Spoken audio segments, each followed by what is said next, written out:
Great. Thank you all for having me today.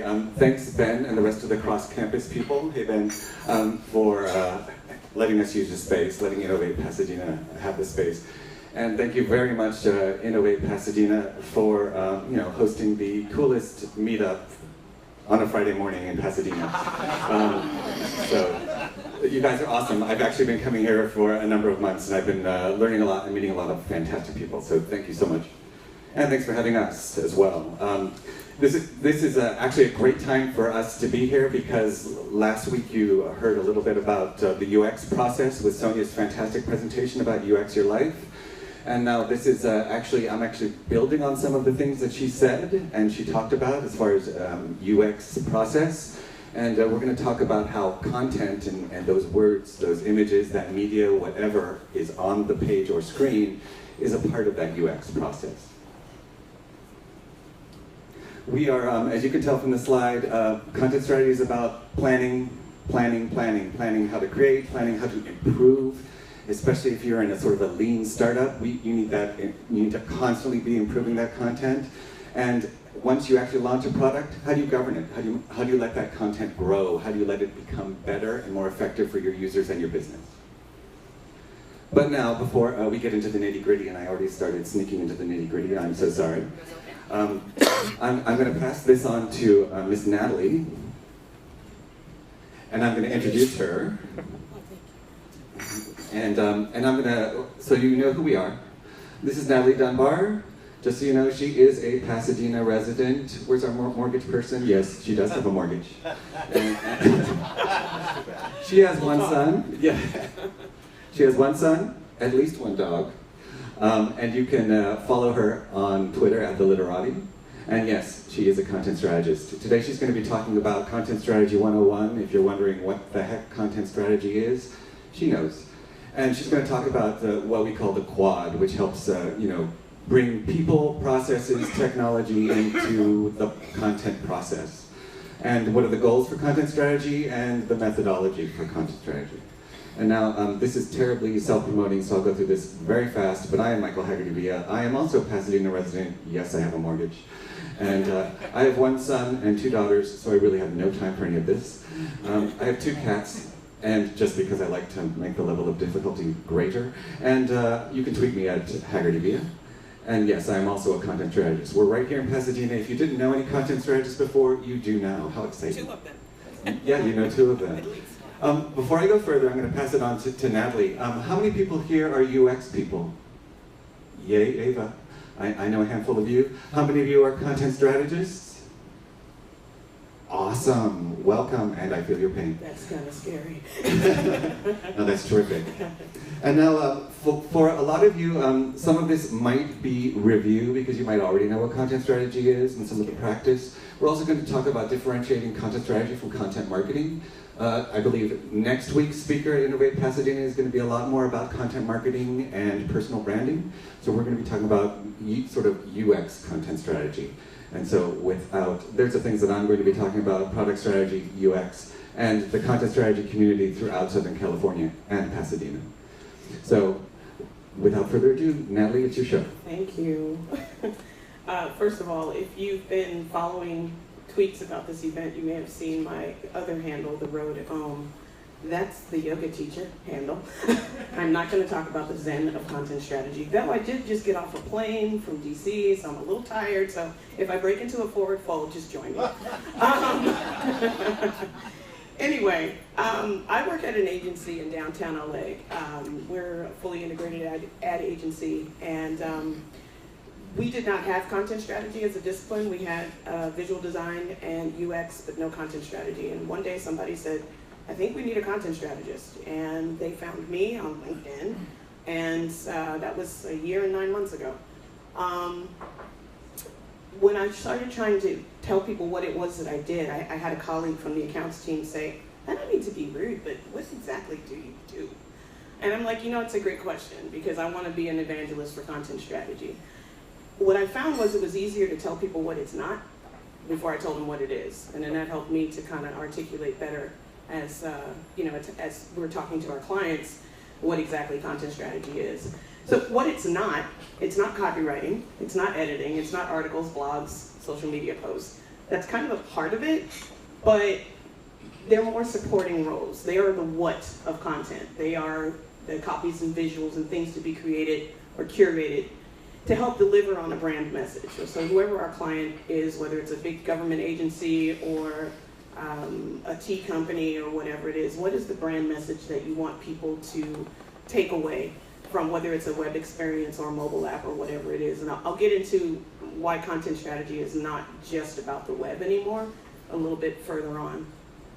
We can move to the next slide. Sorry, right when you're there. I've heard people talk about content marketing and content strategy, and content, they're two different things.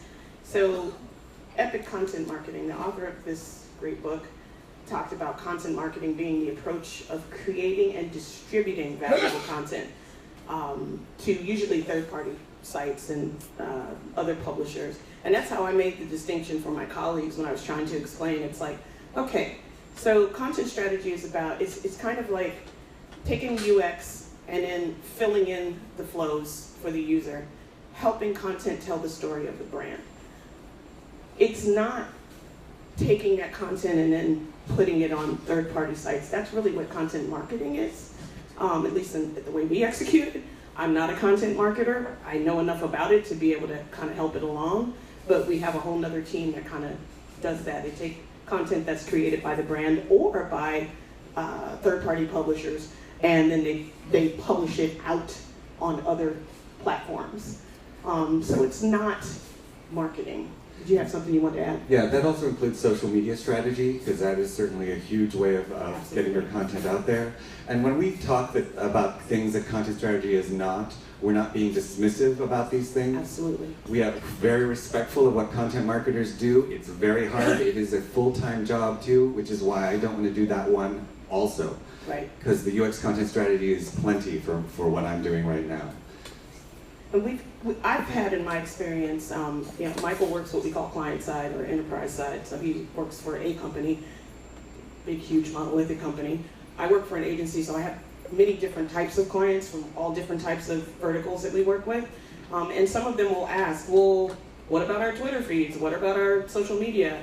And again, not to be dismissive, but it's more so, hey, I'm being humble. That's not what I do, so I'm gonna back away slowly. Namaste. And hand over to the people who actually can handle that a little bit better than I can. So Natalie, what do you do? So, what content strategy is, and I'm gonna read this because this is I think, probably the widely accepted definition of content strategy. I can talk. Christina Halverson and her co-author, Content Strategy for the Web, but now Content Strategy for Everything, defines content strategy as the establishment of a plan for the creation, publication, and distribution of repurposing useful and usable content. That content should define the how and the why, jet lag, of content types and assets. So how do you use content to meet the needs of the organization and the needs of the user? I still consider myself an advocate, especially in my role, for the user, because we'll interview stakeholders in a business to find out what it is that they want their digital content to do, but we also need to interview the users, if we can, and try to figure out, what is it that when you go to a website or when you use a mobile app, what do you need it to do? What is the end goal for you? A lot of times the client wants to say, no, we want them to do this. And it's not really the reason why their users are going to a site or going to use an app. So we're trying to figure out how content is used to meet goals for both the organization and the user, as well as trying to figure out why a specific content type is relevant to those goals. Case in point, I will not name the organization, but it's a big medical organization or healthcare organization, and they had some legacy content that included an iframe, and that's a little bit, dated as far as technology, and it didn't really fit in the new design and UI and UX that we were trying to build for this organization. It was a really big site, and we kept asking why, and it literally came down to the VP of so-and-so's son built that, and that's why they wanted to leave it on the site. On top of that, it was broken. And they didn't really know how to fix it. And I'm like, but that's not a good experience for your user. So I had to advocate with my team for the user and say, this is not relevant to the goals and the needs of your users. We've spoken to some of them, and they have gone to that particular area of your site, and that's where a huge drop-off is happening because they cannot use this tool that you built. It is not relevant to their goals. So we also talk about content guiding decisions on the content lifecycle. So from the time that you curate, discover, write content, all the way to deletion, and deletion sounds like a really tough thing to do, and it is really hard, especially when I'm working with clients. I don't know how it is for you. We call it sunsetting. Yes, sunsetting. I like that phrase. It sounds so much gentler. But we kind of start off with that process. I'll talk about that in a minute. The kind of cutting content, working with our clients, that's a hard thing that we have to do. We'll talk about that in a second. We also use content strategy to help set benchmarks against which to measure success in the future. So if you discover through a content audit, which I'll talk about in a moment, that there's a number of specific attributes that you measure against the content based on what you found out from the organization and the users that doesn't really track with those attributes, then it needs to be sunsetted. And we also need to think about future content, whether or not it is tracking with those attributes. We can go on to I think benchmarks is also about your content KPIs, your key performance indicators for your content. How long does a user stay on that page? How many times does that content get shared? Is that content meeting the business goals and the user goals? Content strategists will actually work with the business to help define what those goals are.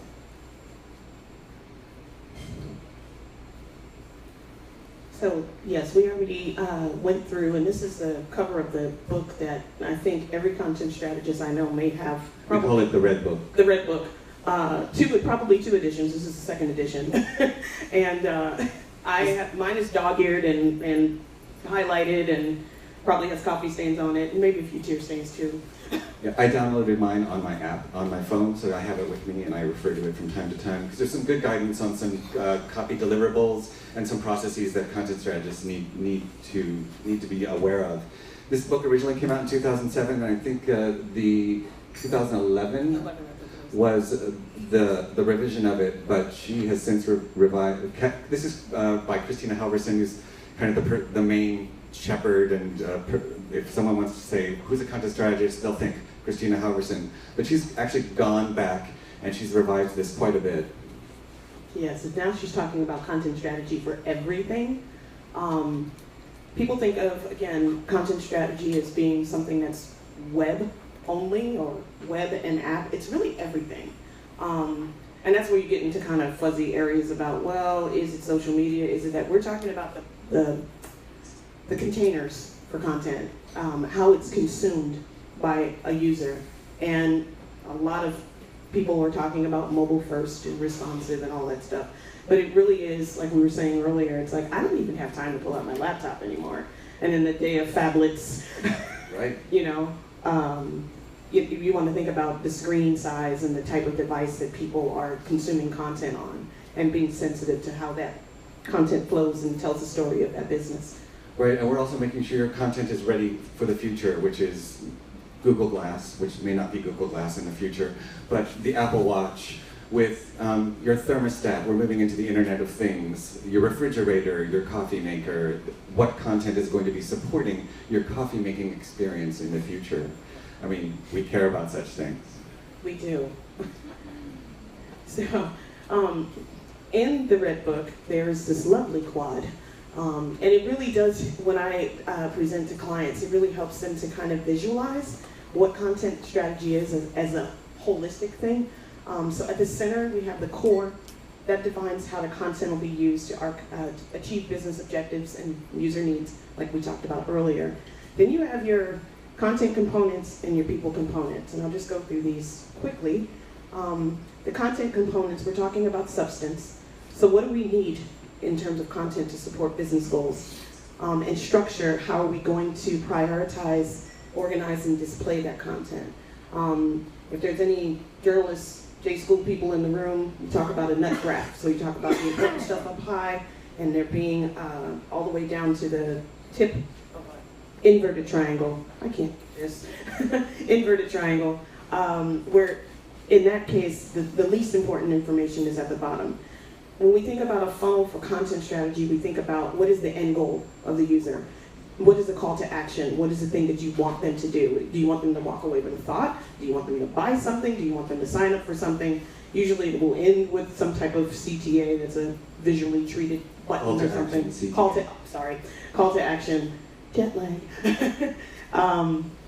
But we talk about structure, and there's that overlap. At Census, I literally sit right next to our lead UX guy, and we were just on plane together, went to a client in Washington, D.C., and literally we will look at each other's notes in a meeting or after a meeting, and we will have written down the same things. My thing is because I come from a copy background, I'm thinking about ultimately what copy is going to flow into those spaces, but kind of a higher level view, I'm also thinking about the structure of that copy and how it plays with any visual elements. Excuse me. And then we talk about the people components, so workflow, so tools and processes. Do you have the number of people to actually execute a content strategy? We're in the middle of a project right now where it's like, well, that's great. We've got the content components and we've got a nice audit telling us what we need to do, but who's going to do it? And I try to push for having that identified up front, like who's your content team, whether or not they're called a content team, who's responsible for getting content on your website? Who goes and gets that done? And then we start looking at whether or not they have enough people, if they have the right tools, if the processes are in place, and then we also talk about governance. So who has the oversight, the high level view of maybe approving content flows and that kind of thing. So the people and the content components, we try to find that out pretty much before we even take a deep dive into the content, at least I do. Right. In our process. When you were talking about the iframe person and the CEO's son did that, that's not a content problem, that's a people problem. Right. In UX design, as you're coming up with new products, that happens all the time. So we have to constantly be aware of people as well as technology and process. Exactly. I think we can move to the next one. So the main goal of content strategy, and I love this quote by Rachel Levinger, the main goal of content strategy is to use words and data to create unambiguous content that supports meaningful interactive experiences. We have to be experts in all aspects of communication in order to do this effectively.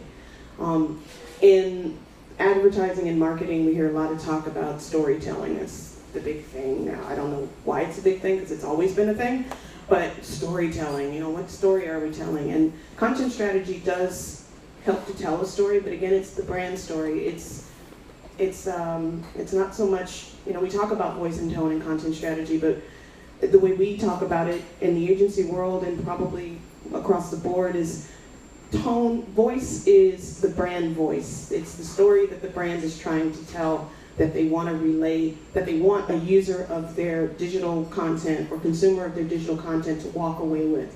Tone is how do people that consume that content talk about that brand. So, for example, for smokeless tobacco, in some parts of the country it's called dip, in some places it's called snuff, in some places, so you're trying to create a website, and I'm trying to do that right now, to tell people not to use that stuff.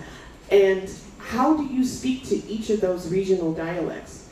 I think we call it the user's native voice, is how we usually refer to it. What is the native voice? So that you're not standing on high telling them this is what you need to know necessarily. You balance that with how do you talk about, how do you, the user that we want to engage, how do you talk about this product or this experience or those things? And that's a huge opportunity for us to work with our social media partners to tap into the social media listening they're doing. What is the language that the users in a certain region are using to describe your product or service? Yep. You have next. So a little bit about methodology. I talked earlier about audits. That's really the discovery process is where a lot of the heavy lifting happens, at least in our shop. We do a content audit. We had a website that was 17,000 pages. We did not do all 17,000 pages. Usually we take a subset. Sometimes we'll use Google Analytics to identify the top 100 pages. We also want to see what the pages that aren't performing so well are doing, so we'll do kind of a mashup of those two and just take a sampling of that content. And I'm not looking at, I am reading the content and seeing if it's really tracking with those attributes that I talked about earlier. So if a business decides that they want to be, let's take an example, I think that's from one of the books, I can't remember which one right now, but if you're a financial organization, for example, and you're established and you've been around for hundreds of years, but you want to attract a younger audience, you want them to know that you're stable and experienced, but you don't want them to think that you're old and staid. You don't want them to think that you can't relate to maybe what their financial needs are. So you come up with attributes to help measure against that. What is the takeaway that you want? What is a one-word takeaway? And it's usually like 5 words that you want someone to take away when they engage with your content about your brands. And then you measure existing content against that. You may find that some of your content can be recycled. You may find that it can be rewritten and kind of reused in a way. When I say recycled, I mean just as is. And put onto any whatever new site or experience or whatever. And you may need to toss it. We use a RO. Yes, I'm sorry. Well, you think that's bad? We use ROT. Oh, right. That's right. ROT. So that's a legitimate content strategy acronym. Yeah. What is it? Redundant, outdated, or trivial? Right. If your content is any one of those 3 things, it goes away. Yes. And that's a painful process, but it also, if we can get in front of stakeholders early on in the process, at least in the agency world, and sit down with them and help them, give them the tools to articulate what those attributes are, it makes it a lot easier to sunset content further down the road, because if not, then we have the issue with the iframe. And no disrespect to the VP's nephew, but it's not working. Thank you, Natalie. Sure. I'm going to start talking about content strategy in user experience, and if there are entrepreneurs, product managers in the room, this is something that you'll definitely want to pay attention to, because you'll probably be interested in thinking, oh, well, that's okay, well, we're going to do our UX process and we'll just paste a little content on at the end.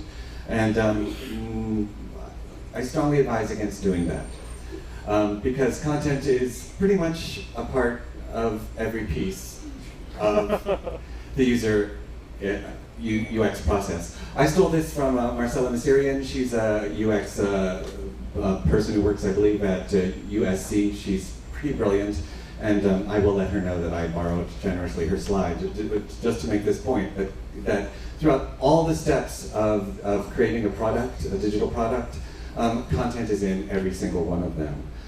Last week, you might remember this, anyone who was at Sonia Lee's presentation last week, she actually defined what exactly is UX.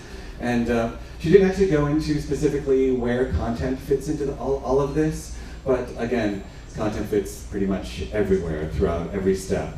The research, requirements, insights, concept and strategy, well, there's even the word strategy, and content design and content development. So, I mean, we're a rich, embedded part of the UX experience. I also want to talk about content and UX strategy and give a call out to Jamie Levy's book, UX Strategy. It just came out this summer. Levy is also, she actually teaches at USC, and she's actually a brilliant UX strategist and designer. And in this book, she doesn't necessarily talk about content so much, though she admits that a content strategist was integral to helping her write this book. She talks about lightweight, lean ways of creating a product, testing it, and getting it to market without losing all of your money. And in creating an MVP, a minimum viable product, she actually mentions the fact that when you actually do some of your first testing, get content that you think is a good guess about what your users may want. Don't do content at the last minute. It should be an integral part of your UX design experience, because that's how your guests, your customers, pardon me, I just revealed where I work. That's where your customers are going to be getting the language to talk about your product.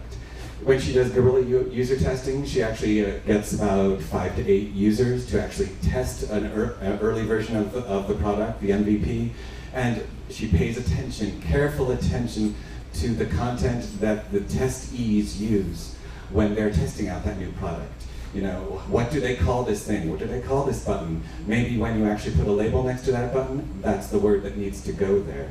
So she pays careful attention to that. She also talks about content's role in polishing an MVP once you actually release it. She mentions companies such as Uber and Airbnb. These are companies who do content right. The copy itself is fantastic.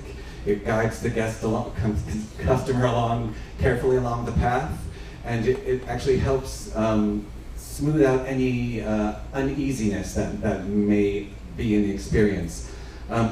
Let's face it, Airbnb does an amazing thing with their design and with their content, with their carefully crafted and very well measured content. They make sure that they can convince you to allow a total stranger to come to your house. Without that support and without that framework, the whole idea is really kind of creepy. But it's content and design that helps you get over that and realize that, hey, I'm going to be part of this worldwide sharing community. Please, come to my house, meet my cats. When I founded Content Strategy Southern California, I was concerned because I actually had worked in the Bay Area for about 5-6 years. And there's a huge thriving content strategy community in the Northern California. Their Meetup group has something like 2,400 members. And of course, you can't throw an iPhone in Northern California without hitting a content strategist. Here, it's a little bit different. So I was trying to get a grip on how many content strategists are in our community in Southern California. And by the way, when I'm talking about Southern California, I'm throwing a very broad net. The goal of our organization is to support content professionals from Santa Barbara to San Diego. And yes, we will be planning meetups in San Diego, Irvine, and Santa Barbara in the future. It was very hard for us to get any reliable data on the tech community in all of those populations. I went to the LA Economic Development Council's data on the number of high-tech workers in Los Angeles. By the way, these statistics are from last October, and new statistics will be released this coming October in association with LA Tech Week.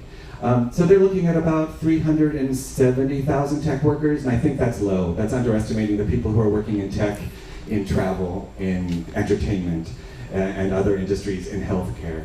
But how many content strategists? We have no idea. How many people are actually doing content strategy? We think probably hundreds.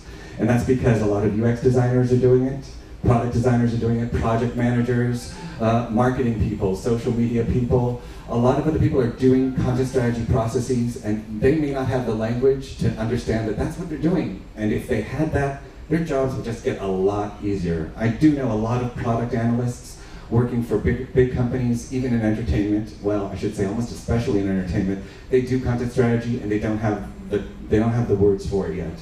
We're hoping to reach out to them, help them realize they have tools and a support network that can help them get their work done.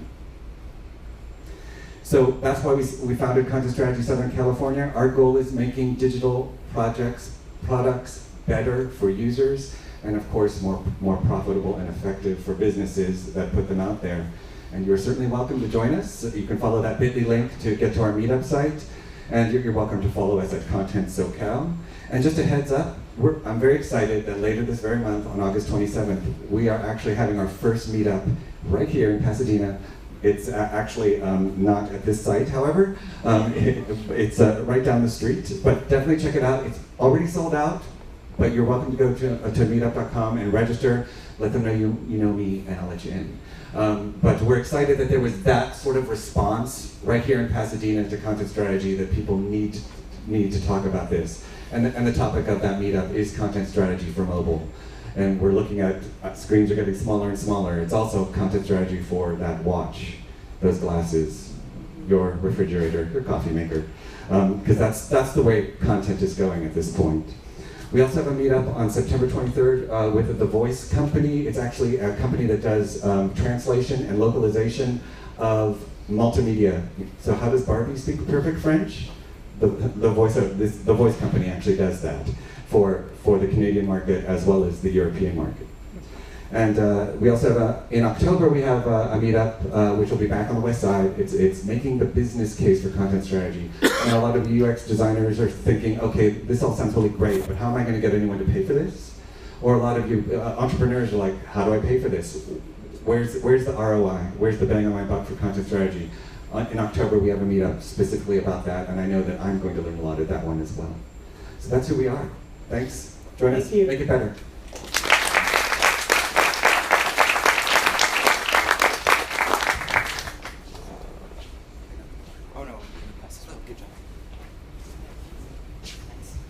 Thank you so much for your great presentation on content strategy and why it's important for entrepreneurs, business owners to consider it as a part of their design process and how it will ultimately help them deliver their ideas to their intended audience.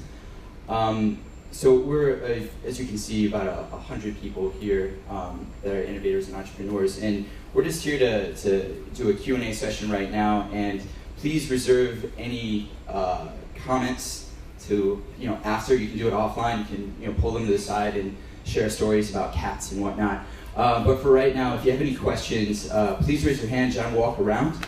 Introduce yourself, perhaps what you do for a brief second, and then feel free to ask questions, and then you guys just answer accordingly.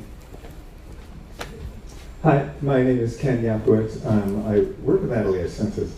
But my question to you as content strategist is, and by the way, I do technology. What you guys do is voodoo, and it's voodoo that we need. But are the UX people keeping up with you? Your vision is getting much bigger. Are the UX people still worried about the structure of websites and not going beyond it and looking at the total user experience beyond the laptop screen? Some of the UX people are with us. I'm finding that not all, so I'm finding that a number of the members of our organization, a lot of them are UX people. I also extend invitations to all our meetups, to the LA UX meetup group. So at our meetups, it's usually 50% content folks, handful of product folks, and the rest are user experience folks. A lot of UX people, especially if they're in a lean environment, they may not have the resources to have a content strategist, and so they're doing it on their own. They are just trying to stay afloat. They need content strategy help, so hopefully we can reach out to some of those people. As far as them being aware that their content is more than just a website, that's a constant conversation we need to have. And you know that Albert and I are like joined at the hip. I know that about you and Albert, right? But it's not like that everywhere. I mean, I agree. It's I've been lucky enough to work with UX professionals that keep up, if not sometimes fly past me on what's really going on out there.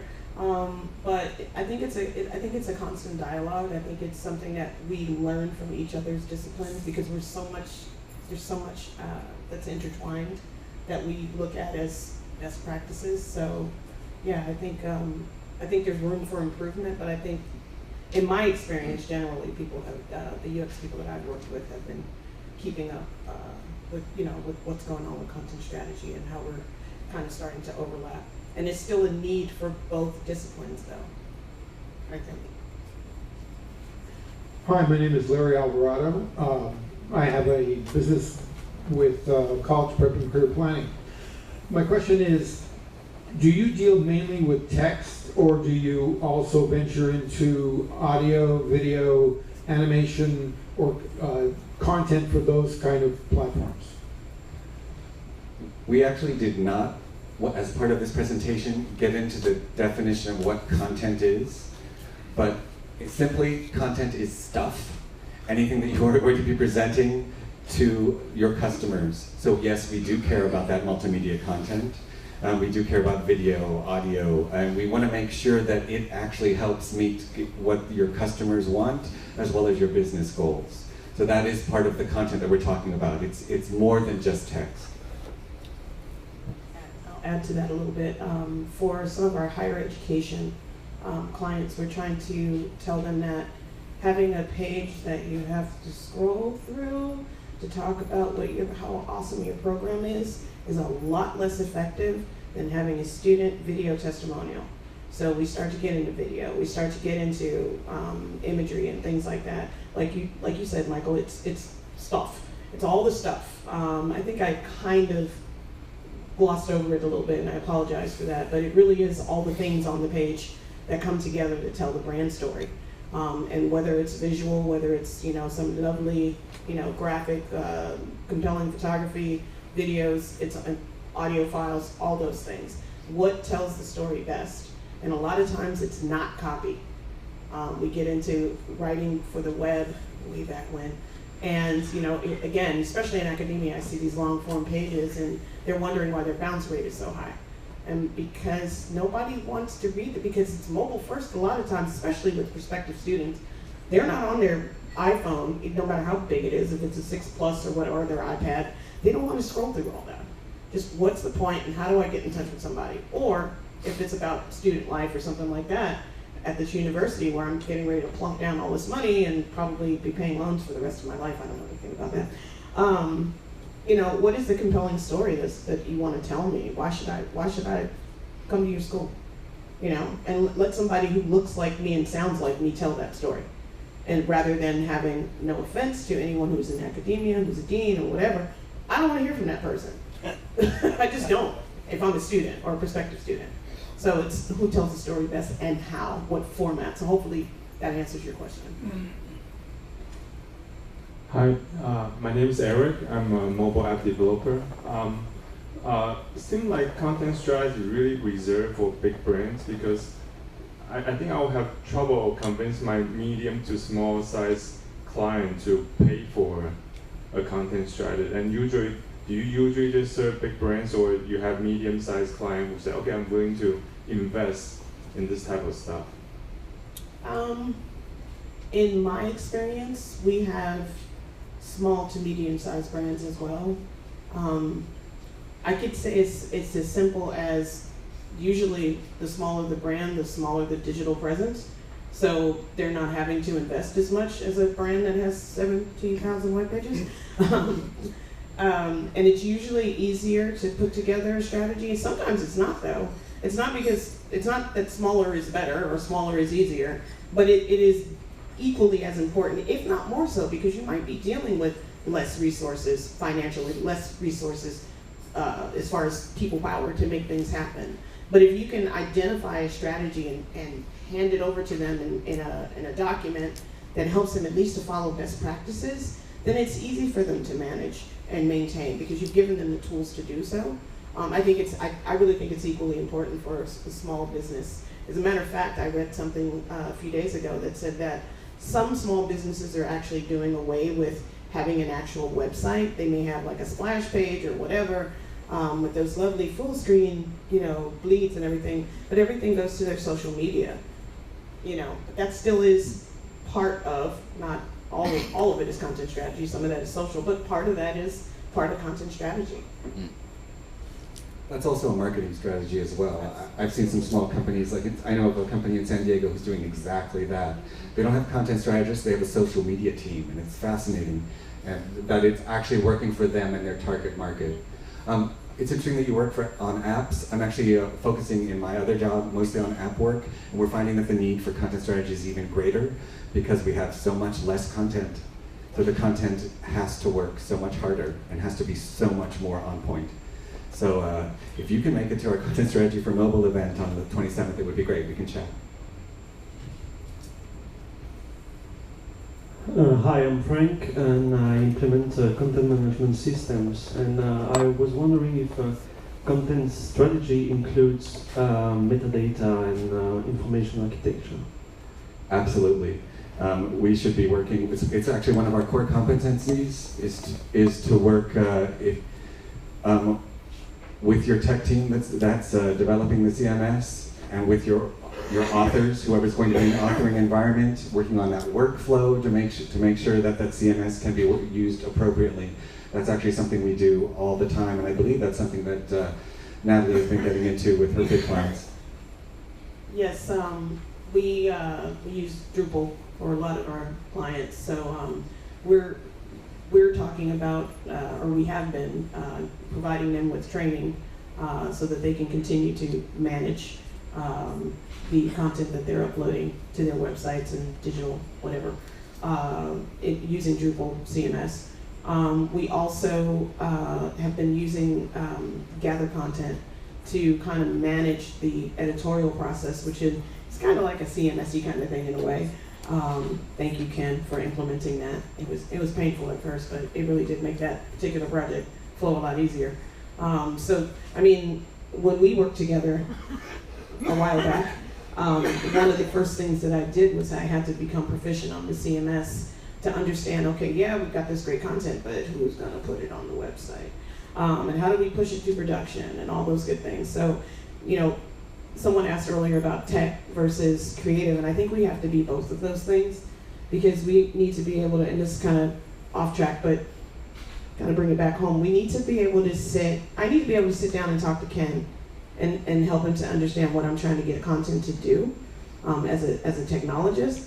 And I also need to be able to sit down with a visual designer and create the vision, if you'll forgive me for saying that, but create the vision. What do we want this look and feel to be like? What is that experience visually that we're trying to create, and how can content support that? So we have to kind of go both ways on that, and the CMS is an integral part of that. And a good content strategist will also create some documentation to help make that workflow work more smoothly, share it with your teams, socialize it with your teams, and work with you to make sure that you're getting the bang for your buck out of your probably expensive, even if it's Drupal, CMS system. Hi, I'm Amy with the Chamber of Commerce. I'm also a freelance writer. And I find that I read a lot about like Generation Z and what they respond to on web and Millennials. Well, Generation Z, everyone born after 1995, and they want it right to the point and no nonsense website. So anyway, my question is, and also you kind of, when you were talking about your smokeless tobacco project, how do we, because we want to be, most places want to be global, like with their website and their presence. So everyone has different ways of, what are your, that would be a challenge to me. So like, what are some solutions, or how do you get around that? So when you're trying to have a global presence. I can't speak to global yet. It could happen. But I could try to speak to having a nationwide presence for like the project that I talked about. We literally have, actually we have another trip scheduled. I'm not going, but we have gone to the areas where our target is to sit down and talk with them. We've done ethnographic studies, we've done focus groups. If that's not possible or feasible, there's so many tools out there where you can do hangouts and chats and all kinds of things. You get real creative, but I think whatever the goal is of your content, talking to the people that you want to get it in front of, or at least a representative sample of the people that you want to get it in front of, is crucial. Because if you're talking at someone instead of talking with them about a product or a service, you lose them. So like I said, I can't speak to international yet, who knows, but maybe Michael can. Yes, the big enterprise that I work with actually does global initiatives because we have a presence in Paris, Hong Kong, Anaheim.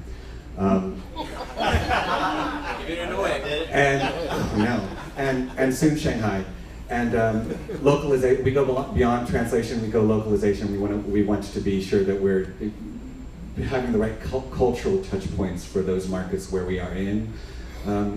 You probably, if you're doing a lot of this independently, you may not have the in-market, in-country resources. You may not have people in Europe you work with. But there are ways to get those partnerships, thanks to the World Wide Web, and that's what you need to be doing. We're finding that to be culturally sensitive, sometimes it's deeper than just language. Sometimes you can translate the word exactly, but it's not going to have the same meaning. We frequently find that in Europe with all 17 languages that we service. So there are some definitely big challenges there, and you and I can talk about some of the global content strategy challenges after. What is the movie that's out for kids? It's about emotions and all that good stuff. Inside Out. Yes, Inside Out. I think it was that movie that it's been in the news lately that they had to change some scenes for the audience in Japan.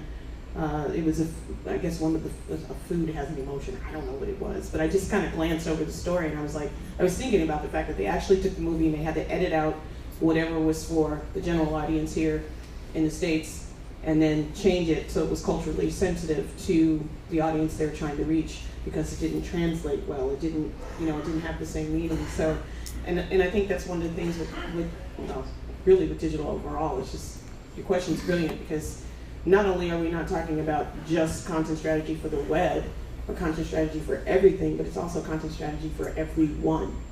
And because of the internet, I can buy a product from Japan and have it in my home in a couple of days, provided that I understand what it is that they're trying to market and sell, whatever service they're trying to market and sell, and it appeals to me, then I'm going to be able to make that transaction happen. Whereas before, way back when, I'm going to date myself, when you had to snail mail, it's definitely a different experience. But yeah, I think too, just the skill that's been most useful for me as a content strategist is not writing, it's not talking, it's listening.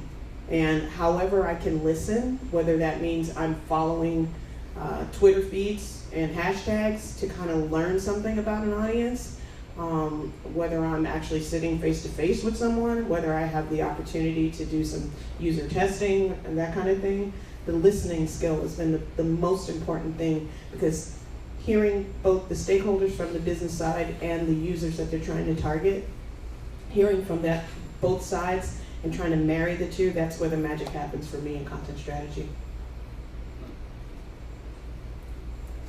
Excellent. That's all the Q&A here. We really appreciate you guys coming out and doing an amazing presentation. Wasn't it great? Seriously. This is the first time I've actually seen a presentation where there's actually two presenters. I really like the ebb and flow here. It was really good.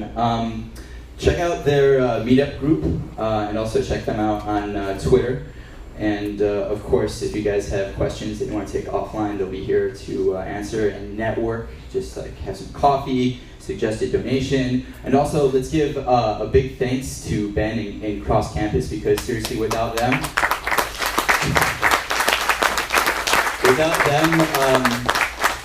God bless the convention center and Starbucks, but this is just such a cooler space, and I really just like the energy here, and they're always very inviting. And the coffee's amazing, and the water is amazing. Too. Check out the water. So that thing's pretty high tech. Talk about content strategy for that thing. Anyway, the last thing we need to do is take a photo. So if you guys can just get out there in the audience, we'll just do a quick photo run. Oh, I You got one? Yeah. I got it on a cell phone. With the audience. Yeah. So I'll hold the mic. Yeah, stand on the bottom. Stand on the bottom. We don't fight. Well, sometimes. And then just huddle in a little bit. Photo bomb in the back. That was great. Excellent, excellent.